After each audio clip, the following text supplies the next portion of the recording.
Bismillahirrahmanirrahim. Perkenalkan, saya Stasia, Program Studi Perbankan Syariah Semester 2 Kelas A. Fakultas Ekonomi dan Bisnis Islam IAIN Palangkaraya.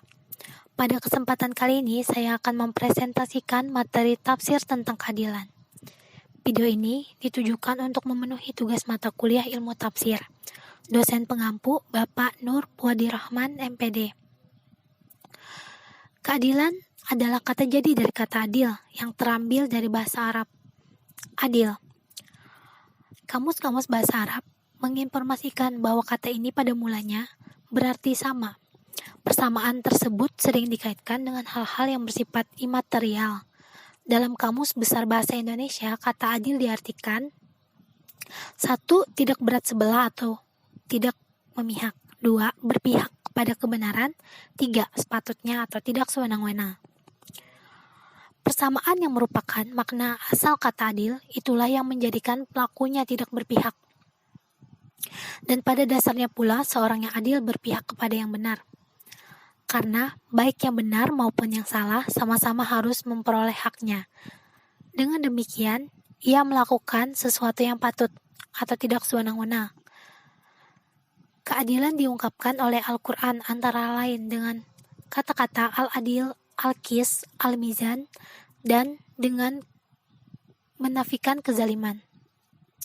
Walaupun pengertian keadilan tidak selalu menjadikan antonim kezaliman, adil yang berarti sama memberikan kesan adanya dua pihak atau lebih, karena jika hanya satu pihak, tidak akan terjadi persamaan.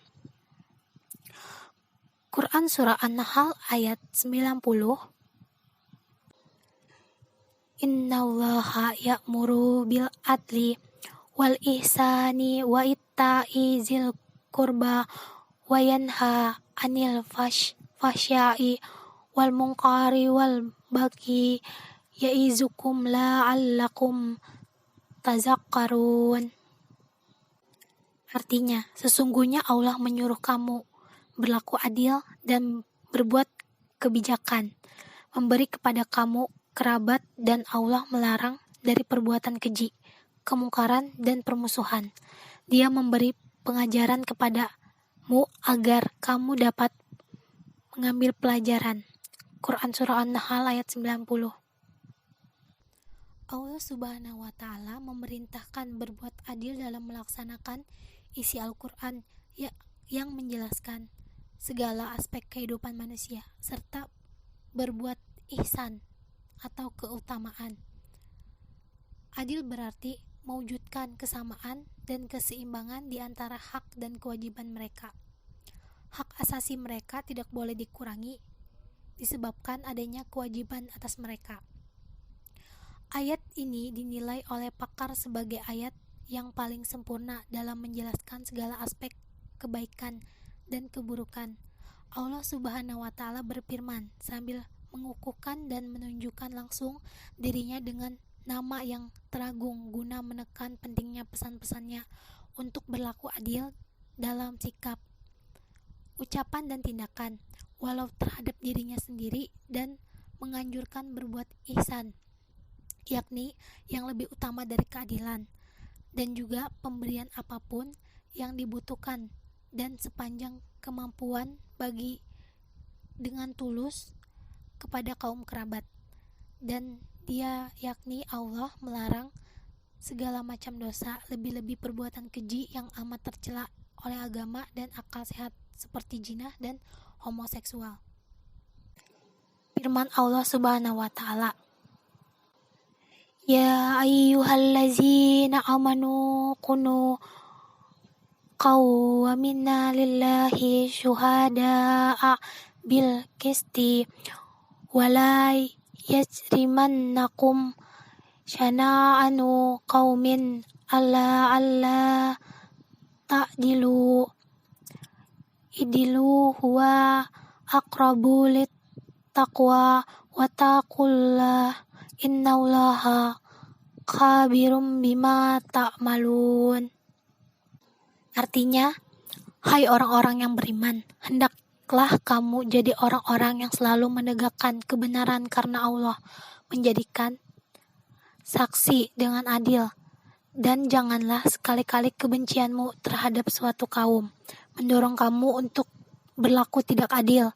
Berlaku adillah, karena adil itu lebih dekat kepada takwa, dan bertakwalah kepada Allah. Sesungguhnya Allah Maha mengetahui apa yang kamu kerjakan. Quran Surah Al-Maidah ayat 8. La yanhakumullahu anil ladzina lam yuqatilukum fit dini walam yukhrijukum min diyarikum an tabarruhum wa tuqsitu ilaihim innallaha yuhibbul muqsitin. Artinya, Allah tidak melarang kamu berbuat baik dan berlaku adil terhadap orang-orang yang tidak memerangimu dalam urusan agama dan tidak mengusir kamu dari kampung halamanmu. Sesungguhnya Allah mencintai orang-orang yang berlaku adil. Allah Subhanahu wa Ta'ala menetapkan keadilan sebagai dasar umum bagi kehidupan masyarakat untuk setiap bangsa dan masa, untuk setiap umat pada segala zaman. Keadilan merupakan tujuan dan pengutusan Rasul-Rasul ke dunia dan tujuan dari syariat dan hukum yang diturunkan bersama mereka.